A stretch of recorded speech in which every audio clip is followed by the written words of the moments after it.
Good morning, dear children. Today we will study about spread of Christianity. In the previous chapter, you all have studied about rise of Christianity, right? In which we have seen that the followers began preaching in the name of Jesus Christ after his crucifixion also. His disciples, St. Paul's and St. Peter, won many converts, right? So, in this chapter, Spread of Christianity, we will see how Christianity is spreaded in Roman Empire.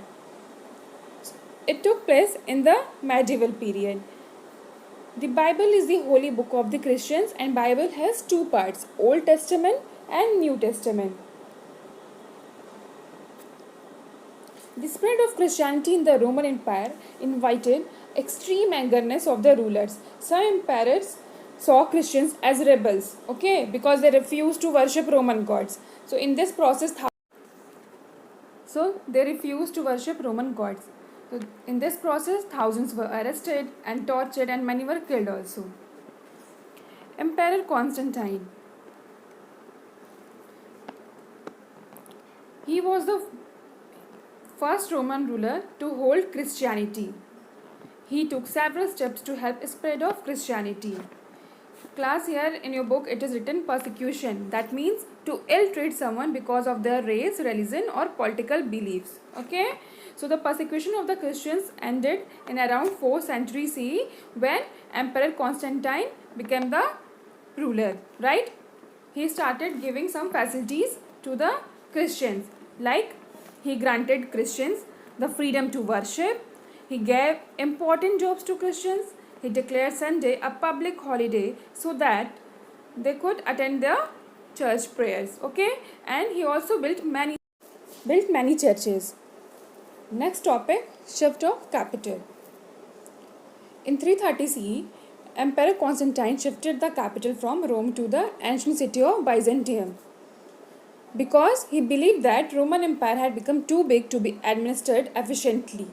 Administered means class, managed efficiently in a well organized manner. Okay, so he believed that he is not able to manage this big empire. Okay, the new capital was named Constantinople. It became a major commercial center. It would later become the capital of the Eastern Roman Empire, which would be known as the Byzantine Empire. In 391 CE, one of Constantine's successors, Emperor Theodosius, made Christianity the official religion of the Roman Empire. So, here we begin Christianity. Next topic is medieval Europe. Medieval Europe. This period witnessed a number of events like the decline of the ancient Roman Empire, the rise of feudalism, the rise of the church as the most important institution, the rise of Islam, the Crusades, and so on. Feudalism means class, it is a system of granting land by a law to a slaves in return for protection and loyalty. Okay. In brief, we will study in next topic. And Crusades means series of wars. Okay. About feudalism and crusades we will study in next topic, and about rise of Islam in chapter 3rd we will study. So next topic is decline of the ancient Roman Empire. Around 200 CE, it began to decline because of number of reasons, like corrupt rulers, frequent outbreak of civil wars, and fighting amongst soldiers. The major cause for the decline was the attack by German tribes like Visigoths, Ostrogoths, Vandals, and Franks. The Romans called them barbarians. Barbarians means uncivilized, right? They plundered the treasures, killed and enslaved many Romans, and destroyed many buildings. Plundered means looted. Okay, they started robbing the treasures and killed number of peoples. Starting destroy the things. In 476 CE, when a Visigoth chief made himself the king of Italy and forced the last emperor of Rome to give up his crown. So this became a final blow for the decline of the Roman Empire.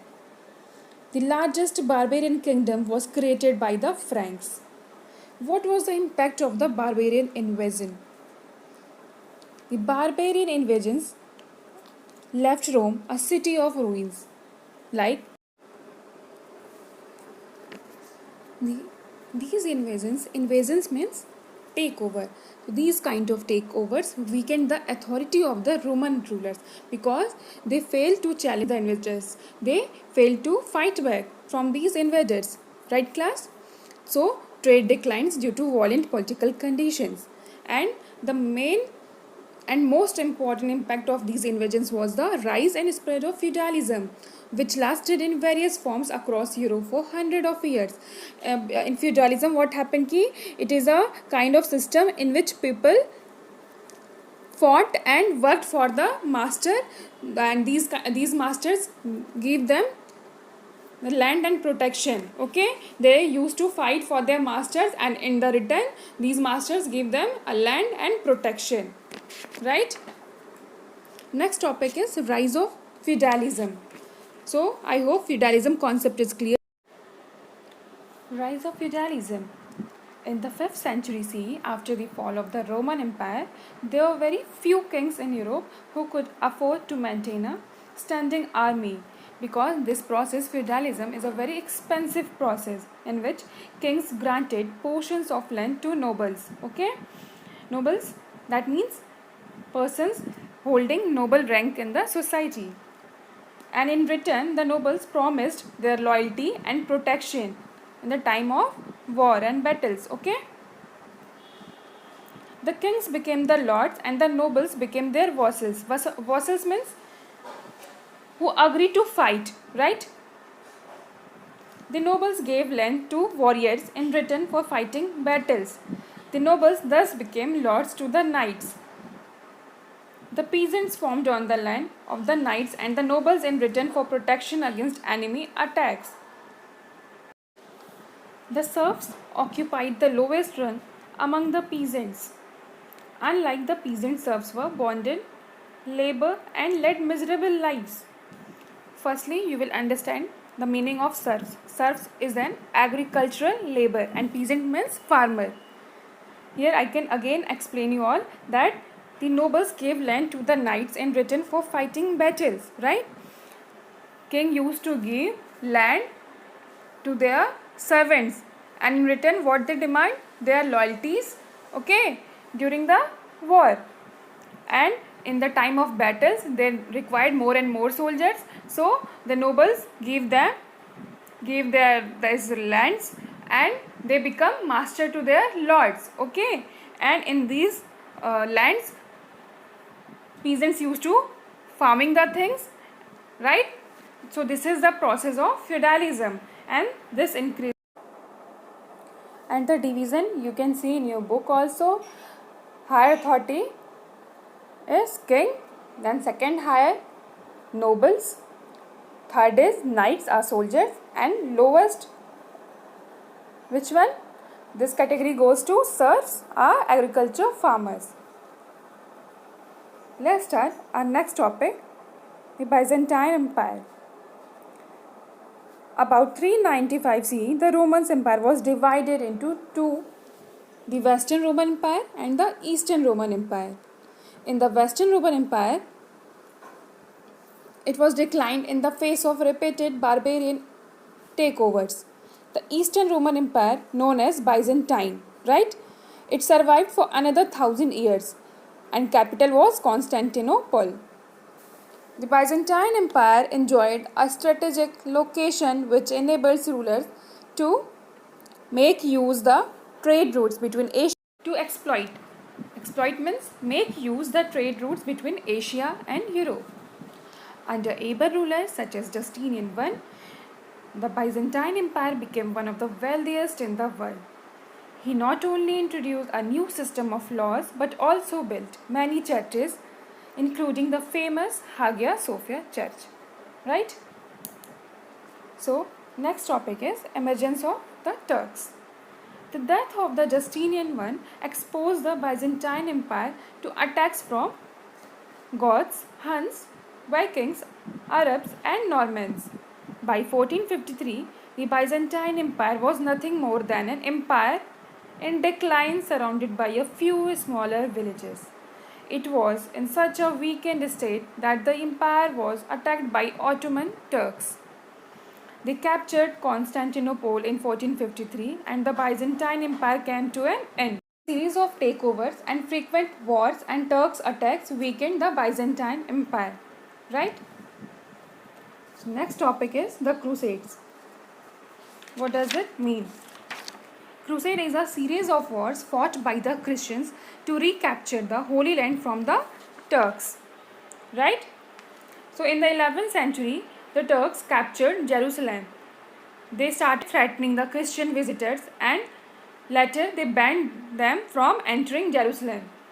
Moreover, the victory of the Turks over the Byzantine Empire led many Christians to believe that their religion was under threat because they were very strong, right?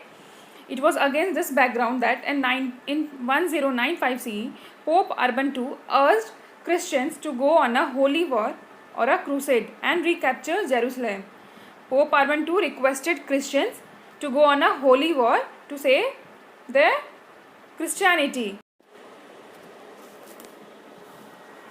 So between the time period of 1096 CE and 1291 CE, 8 crusades were fought, and in this war, crusaders were unable to recapture Jerusalem. Right? Impact of the crusades. It left a lasting impact on Europe. The crusades increased the Pope's authority among Christians. People looked upon the Pope as their guide and mentor. Okay? The Crusaders were exposed to the cultural and scientific progress of the Greeks and Turks. This laid the foundation for a revival of the interest in classical knowledge. The Crusaders learned about magnetic compass and gunpowder from the Turks. The use of gunpowder greatly undermined the role of knights and contributed to the decline of feudalism. So, when Pope's authority was accepted by the people, they accepted Pope as their guide and mentor. And the next impact was the Crusaders were exposed to the cultural and scientific progress of the Greeks and Turks. So this laid the foundation for a revival interest in classical knowledge. So they have learned a lot of things from the Crusaders, like the magnetic compass and making of gunpowder. So this results in the decline of feudalism. Okay, when two different peoples, two different community used to meet with each other, the composite culture used to arise. No, whatever best things they used to learn from each other. Right? The Crusades make possible the way for increased trade contacts between Asia and Europe also. Thus, an increased interest in learning, travel and the spread of new ideas paved the way for the Renaissance in Europe. Okay. Next is monastic impact. What is monastery? It is a building in which monks live. And who is monk? Monk is a member of religious community. Right? As Christianity spread in Europe, many monasteries were built in which monks used to live. This is called residence of monks. So many men and many women also devoted their lives to God, and they were called nuns, and they lived in nunneries, and nunneries also called as convents. They used to lead a simple life. They used to sacrifice all the worldly possessions, means all the materialistic life. Okay, they did not marry, they did not hold any property, they did not wear good clothes. Okay, they used to offer prayers to God and serve people. The monasteries played a very important role in medieval period. Monasteries were centers from which Christianity spread to other religions. They used to move from one place to another place and used to spread their Christianity. And monasteries also become a center of learning where monks used to study and learn Latin and hand-copied books. Okay, monasteries served people. They were guided by the motto, and the motto is service to society. They used to grow herbs in the monastery gardens and use them to treat people who are sick. They used to help the peoples. Okay, simple concept is that they used to sacrifice all the worldly possessions and they used to live a simple life, and they always used to help to help humanity. Okay, so the basic motto is that they have to help the peoples, they have to serve the society, right? So like this your chapter is over. I hope you all have understood. You have to find the answers by your own. Don't ask the answers again and again. You have already studied the chapter. I have given the explanation also. Try to find it by your own, okay? And 3 pages of questions I am giving to you all with this video. That question answers you have to write only in the copy. Like from the give reasons, question 2 you have to write in the copy, and in the answer of the following the questions you have to write question number 2, question number 3 and question number 5 in the copy, and question number 1 and 4 you have to mark in your book. Okay, that's all.